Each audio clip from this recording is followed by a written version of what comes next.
Hello students, मैं विक्रांत त्यागी एक बार फिर से आप सभी का आपके अपने यूट्यूब चैनल पर स्वागत करता हूं। मैं आज आप लोगों के लिए करंट अफेयर्स का जो सीरीज़ मैंने स्टार्ट की थी डेली करंट अफेयर्स की, उसको आगे बढ़ाते हुए इसका नेक्स्ट पार्ट लेके आया हूं। तो अगर आप में से कोई भी स्टूडेंट्स इस करंट अफेयर्स की पीडीएफ चाहता हो तो वो हमें इंस्टाग्राम पे फॉलो कर सकता है। मैं इंस्टाग्राम का लिंक आपको डिस्क्रिप्शन बॉक्स में प्रोवाइड करा दूंगा, या वो कमेंट बॉक्स में कमेंट करके बता सकता है, तो हम वहाँ पे भी आपको पीडीएफ प्रोवाइड कराने की कोशिश करेंगे। ठीक है, ज़्यादा बेहतर होगा आप इंस्टाग्राम पे मैसेज करें। और अगर हमारी वीडियो आपको पसंद आ रही है तो इन्हें लाइक करें, और अगर अभी तक आपने हमारा चैनल सब्सक्राइब नहीं किया है तो चैनल को सब्सक्राइब जरूर कर लें, साथ में बेल आइकन आ रहा होगा उसको भी प्रेस कर लें। चलो देरी ना करते हुए वीडियो स्टार्ट करते हैं। आज 7 मई को विश्व एथलेटिक दिवस के रूप में मनाया जाता है, तो ये बात आप याद रखेंगे। विश्व एथलेटिक्स दिवस किस दिन मनाया जाता है? 7 मई को। ये इसके बारे में थोड़ा सा पढ़ लेंगे एक बार। समस्त खिलाड़ियों एवं खेल प्रेमियों को विश्व एथलेटिक्स दिवस की हार्दिक शुभकामनाएं। ठीक है, चलो क्वेश्चन नंबर फर्स्ट पे चलते हैं। हाल ही में भारतीय नौसेना ने विदेशों में कोविड-19 के कारण फंसे हुए भारतीयों को निकालने के लिए किस ऑपरेशन की शुरुआत की है? मोस्ट इम्पोर्टेंट क्वेश्चन है, ये क्वेश्चन आपको ज़रूर पता होना चाहिए। तो इस ऑपरेशन का नाम है समुद्र सेतु। कोरोना वायरस महामारी से पैदा हुए हालात का विदेशों में रह रहे भारतीयों पर पड़ने वाला असर भारतीय नौसेना को समुद्र से उनकी निकासी के लिए उपयुक्त तैयारी कराने के निर्देश दिए गए हैं, तथा भारतीय नागरिकों की एक सूची तैयार कर उन्हें स्क्रीनिंग तथा सोशल डिस्टेंसिंग का पालन करते हुए इस ऑपरेशन की शुरुआत की गई है। भारतीय नौसेना के जहाज जलसव और सागर को मालदीव के बंदरगाह पर रवाना किया जाएगा। इन लोगों को कोच्चि और केरल में उतारा जाएगा। यहाँ पे जो इम्पोर्टेंट पॉइंट है वो भारतीय नौसेना के कौन कौन से जहाज होंगे वो आपको याद रखना है, जलसव और सागर। और किस कहाँ के लिए रवाना किया जाएगा? मालदीव के बंदरगाह के लिए। और इन्हें उतारा कहाँ पे जाएगा? कोच्चि और केरल के बंदरगाह पे उतारा जाएगा। तत्पश्चात राज्य उत्तराधिकारियों को सौंपा जाएगा। ये कोई इतना खास पॉइंट नहीं है। इस ऑपरेशन में रक्षा मंत्रालय, विदेश मंत्रालय, गृह मंत्रालय तथा भारत सरकार और राज्य सरकारों की विभिन्न अन्य एजेंसियों के साथ निकट समन्वय में आगे बढ़ रहा है। नेक्स्ट क्वेश्चन की अगर मैं बात करूं आपसे, तो हाल ही में young career award in nano science and technology 2020 का अवार्ड से किसे सम्मानित किया गया? मोस्ट इंपॉर्टेंट क्वेश्चन है, आपको हर एग्जाम में देखने को मिलेगा। तो आईआईटी बॉम्बे प्रोफेसर सौरभ लोढ़ा को young career award in nano science and technology 2020 से सम्मानित किया गया है। ये पुरस्कार सरकार के विज्ञान और प्रौद्योगिकी विभाग द्वारा स्थापित किया गया है। सौरभ लोढ़ा को इस पुरस्कार से 2 आयामी वैन डेर वाल्स सामग्री के आधार पर सिलिकॉन और नैनो इलेक्ट्रॉनिक उपकरणों के अतीत में तर्कसंगत ट्रांजिस्टर प्रौद्योगिकी के विकास में उनके महत्वपूर्ण योगदान के लिए सम्मानित किया गया है। वैन डेर वाल्स एक बल है, एक क्षीण स्वभाव का असंयोजी रासायनिक बंध है जिसका नाम वैज्ञानिक योहानेस डिडरिक वान डर वाल्स से आता है। वान डर वाल्स बल संयोजी आबंध से नहीं आता, न ही आयनिक आबंध से। वान डर वाल्स बल शून्य बिंदु क्षेत्र के साथ क्वांटम अंतः क्रिया से उत्पन्न होता है। अगर वान डर वाल्स का आपको सबसे बेहतर एग्जाम्पल चाहिए तो आपने डेली लाइफ में देखते होंगे, ये जो छिपकलियाँ दीवारों पर और छतों पर सटकर चल जाती हैं, ये किस बल की वजह से चलती हैं? तो ये चलती हैं वान डर वाल्स बल के कारण। ठीक है, यहाँ तक की चीज़ें क्लियर हैं। नेक्स्ट क्वेश्चन पे डिस्कस करते हैं। हाल ही में किसे संसद के लोक लेखा समिति अध्यक्ष के रूप में चुना गया है? तो इस क्वेश्चन का सही आंसर है अधीर रंजन चौधरी। अधीर रंजन चौधरी को हाल ही में संसद की लोक लेखा समिति अध्यक्ष के रूप में चुना गया है।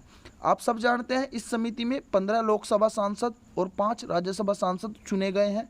इस समिति का कार्यकाल 30 अप्रैल 2021 तक रहेगा। इस समिति को मई 2020 से शुरू किया गया है। संसद की समिति के अध्यक्ष का पद परंपरा के तौर पर विपक्ष के पास रहता है। आपसे पेपर में बहुत बार क्वेश्चन पूछा गया है कि संसद की लोक लेखा समिति का अध्यक्ष कौन होता है? तो विपक्ष दल का कोई नेता। समझ आ गई बात? संसद में लोकसभा व राज्यसभा के 19 दूसरे सदस्य भी चुने गए हैं। लोक लेखा समिति क्या है ये भी आपको पता होना चाहिए। तो इसका काम सरकारी खर्चों के खातों की जांच करना। ये जांच नियंत्रक और महालेखा परीक्षक, जिसको आप लोग कैग बोलते हो, कैग मतलब होता है controller and auditor general of controller and auditor general, ठीक है। तो ये बात आप याद रखेंगे, कैग की रिपोर्ट के आधार पर होता है। इस समिति की रिपोर्ट में सिफारिशें होती हैं जो तकनीकी रूप से सरकार के लिए बाध्यकारी नहीं होती। मतलब ये समिति सिर्फ अपनी सिफारिश कर सकती है, सरकार इन सिफारिशों को माने या नहीं माने इसके लिए वो बाध्य नहीं होती, लेकिन उन्हें गंभीरता से लिया जाता है। इस समिति का कार्यकाल 1 वर्ष का होता है। विपक्षी दलों की राय से लोकसभा अध्यक्ष इस समिति के अध्यक्ष की नियुक्ति करता है। बहुत बार क्वेश्चन आया है, लोक लेखा समिति का अध्यक्ष की नियुक्ति कौन करता है? तो कौन करता है? लोकसभा अध्यक्ष। किसकी राय पर? तो ये करता है विपक्ष के नेताओं की राय पर। इस समिति के अधिकतम 22 सदस्य हो सकते हैं, ये बात भी आप याद रखेंगे। नेक्स्ट क्वेश्चन, हाल ही में किस आईएएस ऑफिसर ने श्रम ब्यूरो में महानिदेशक का कार्यभार संभाला है? आपको पता होना चाहिए, डीपीएस नेगी जी ने श्रम एवं रोजगार मंत्रालय के तहत काम करने वाला श्रम ब्यूरो श्रमिक रोजगार और खुदरा मुद्रास्फीति से संबंधित आंकड़े जुटाने और उनके विश्लेषण का काम करता है। नेगी मंत्रालय के वरिष्ठ श्रम एवं रोजगार सलाहकार भी होंगे। नेगी 1985 बैच के भारतीय अर्थ सेवा अधिकारी है। आईएएस का मतलब क्या है? इंडियन इकोनॉमिक सर्विस, अर्थ सेवा अधिकारी हैं। नेगी लघु एवं मध्यम उद्योग क्षेत्र के वित्त परामर्श तथा श्रम मंत्रालय में सामाजिक सुरक्षा निदेशक भी रह चुके हैं। नेक्स्ट क्वेश्चन की बात करते हैं, हाल ही में किस देश ने, मोस्ट इंपोर्टेंट क्वेश्चन है, हाल ही में किस देश ने हैनान प्रांत के दक्षिणी द्वीप से एक अंतरिक्ष rocket the long March 5B को लॉन्च किया है? तो देश का नाम है चाइना। चाइना ने 2020 में मंगल ग्रह पर अपने तय मिशन को पूरा करने की दिशा में लॉन्ग मार्च 5 रॉकेट लॉन्च किया था। इन्होंने कब किया था? चीन ने 2020 में। अब चीन ने एक नए बड़े मालवाहक रॉकेट लॉन्ग मार्च 5B, नाम याद रखेंगे, जो देश की नई पीढ़ी को मानवयुक्त अंतरिक्षयान का प्रशिक्षण संस्करण और कार्गो रिटर्न कैप्सूल को अंतरिक्ष में प्रशिक्षण के लिए भेजा गया है। दक्षिणी चीन के द्वीप प्रांत हैनान के तट पर वेनचोंग स्पेस लॉन्च सेंटर से अंतरिक्ष भेजा गया। चीन के मानवयुक्त अंतरिक्ष कार्यक्रम के तीसरे चरण की शुरुआत हुई, जिसे एक अंतरिक्ष स्टेशन का निर्माण करना है। इसका मुख्य रूप से इस्तेमाल अंतरिक्ष स्टेशन के मॉड्यूल को लॉन्च करने के लिए किया जाएगा।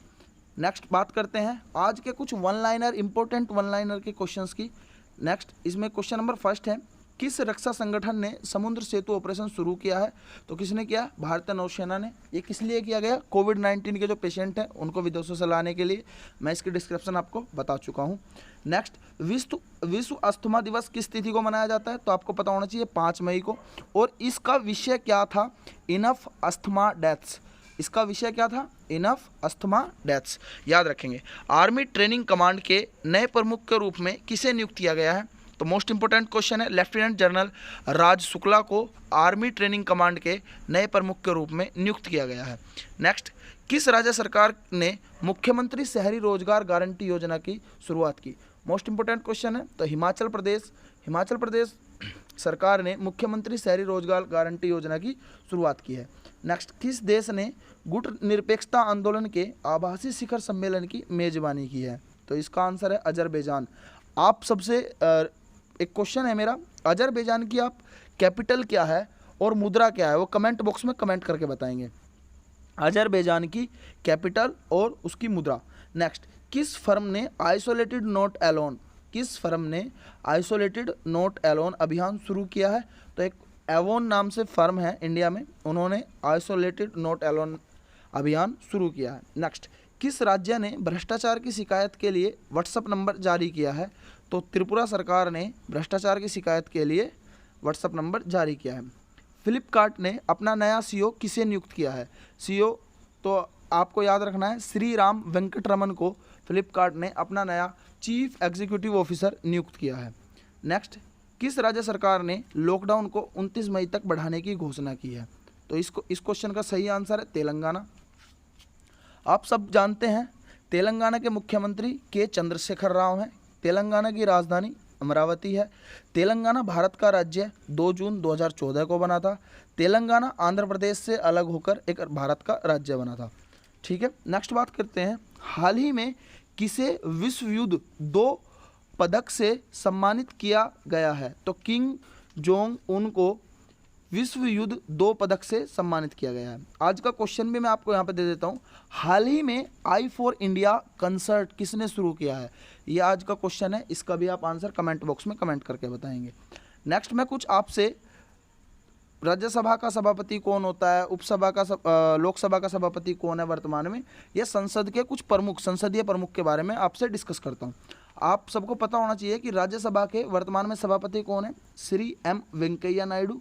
और अगर मैं बात करूं कि राज्यसभा के उपसभापति कौन है, तो कौन है, हरिवंश नारायण सिंह। राज्यसभा के महासचिव कौन है, दीपक वर्मा। और राज्यसभा में विपक्ष के नेता श्री गुलाम नबी आज़ाद। राज्यसभा में विपक्ष के नेता कौन है, श्री गुलाम नबी आज़ाद।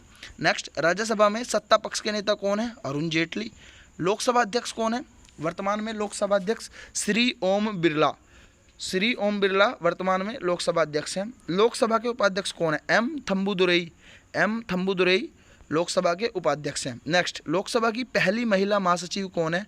लोकसभा की पहली महिला महासचिव, मोस्ट इंपोर्टेंट क्वेश्चन है, स्नेहलता श्रीवास्तव लोकसभा की पहली महिला महासचिव हैं। नेक्स्ट, लोकसभा में सत्ता पक्ष के नेता कौन है? तो लोकसभा में सत्ता पक्ष के नेता आप सब जानते हैं, श्री नरेंद्र मोदी जी हैं। ये वीडियो यहीं तक, अगर आपको वीडियो पसंद आई हो तो लाइक करें, शेयर करें, कमेंट्स करें, और चैनल अगर आप अभी तक आपने सब्सक्राइब नहीं किया है तो चैनल को सब्सक्राइब कर लें।